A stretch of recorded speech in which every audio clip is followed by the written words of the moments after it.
Olá, então, pessoal, nós estamos trabalhando as operações com números inteiros, né? E agora nós temos, então, na sequência, a divisão de números inteiros. Nós já trabalhamos adição, subtração, multiplicação, e eu vou mostrar para vocês a divisão, tá? A divisão de números inteiros que possuem sinais diferentes, tá? Para dividir dois números inteiros com sinais diferentes, em que o divisor é diferente de zero, podemos dividir os módulos desses números. O sinal do resultado é sempre negativo. Primeira observação aqui, ó. Não existe divisão por zero, então por isso aqui foi colocado, ó, que é diferente de zero, tá? E o resultado da divisão de zero por qualquer outro número, que não seja o zero, é zero. Porque dividir nada por alguma coisa vai dar em nada, né? Zero dividido por qualquer coisa é zero. Então, aqui por regra, tá? Eu até sublinhei aqui para facilitar, né? Dividir sinais diferentes, resultado é sempre negativo. Passem um destaca-texto, passem uma sublinhem, né? Se forem copiar o conteúdo, escrevam de outra cor, para que isso seja bem destacado, tá? Aqui então um exemplo, ó. Nós temos 30 positivo dividido por 6 negativo. Seguindo a orientação que foi dada aqui, eu vou considerar o módulo de 30 positivo e o módulo de 6 negativo. Lembrando que o módulo, na verdade, é a distância, lembrem da reta numérica, né?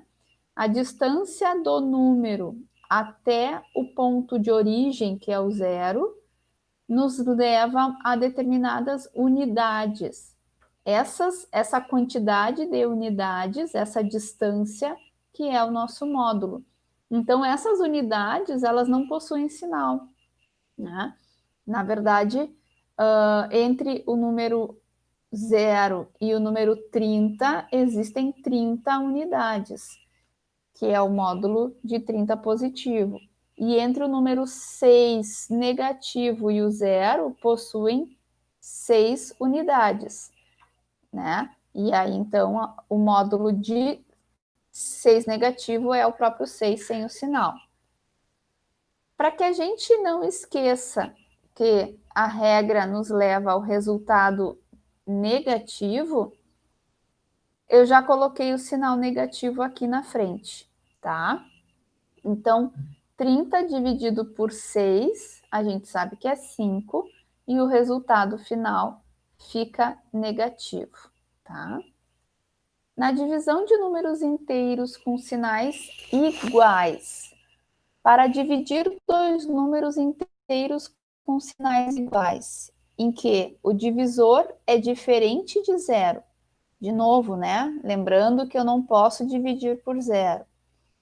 Podemos dividir os módulos desses números e o sinal do resultado é sempre positivo.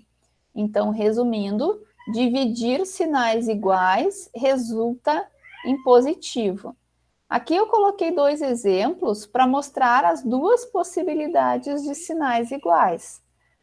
Mais 40 dividido por mais 5, ou 40 positivo dividido por 5 positivo, eu represento o módulo deles, né? Então, eu fico com 45, eu não fico com, digamos assim, esqueço que existe o sinal, né? Faço a divisão e o resultado, então, é positivo, que eu já tinha colocado o sinal positivo aqui.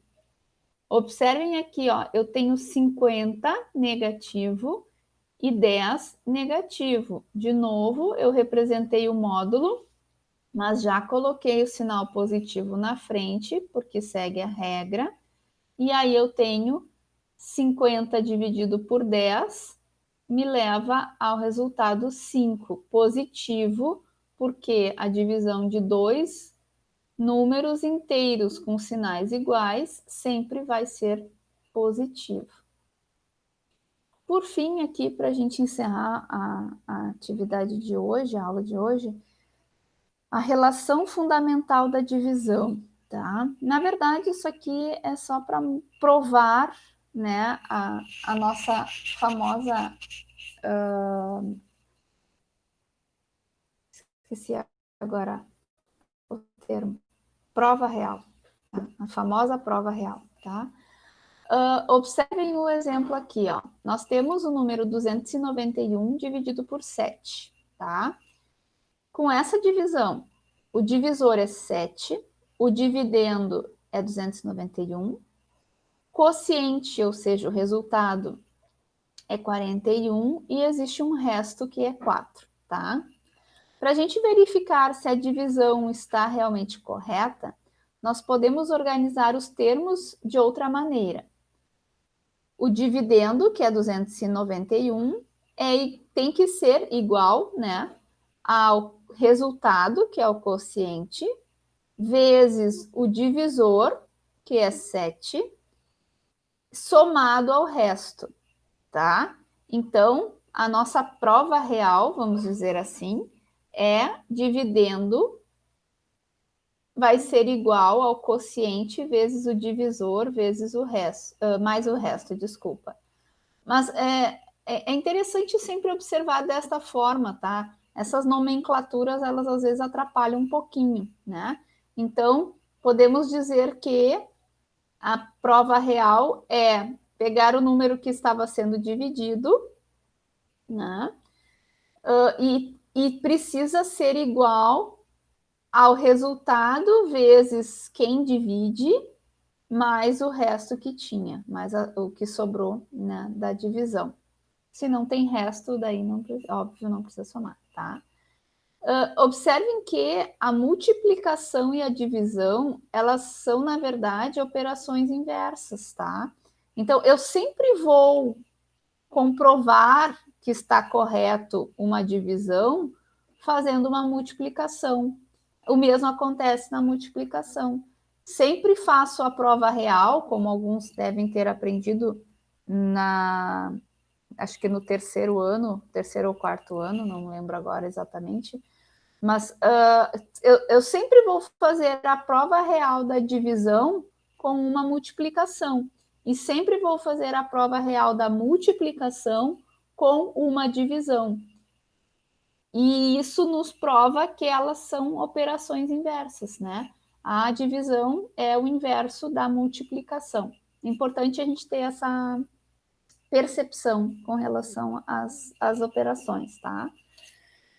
E aí essa representação, essa ideia da prova real que a gente conhece é chamada então de relação fundamental da divisão, tá?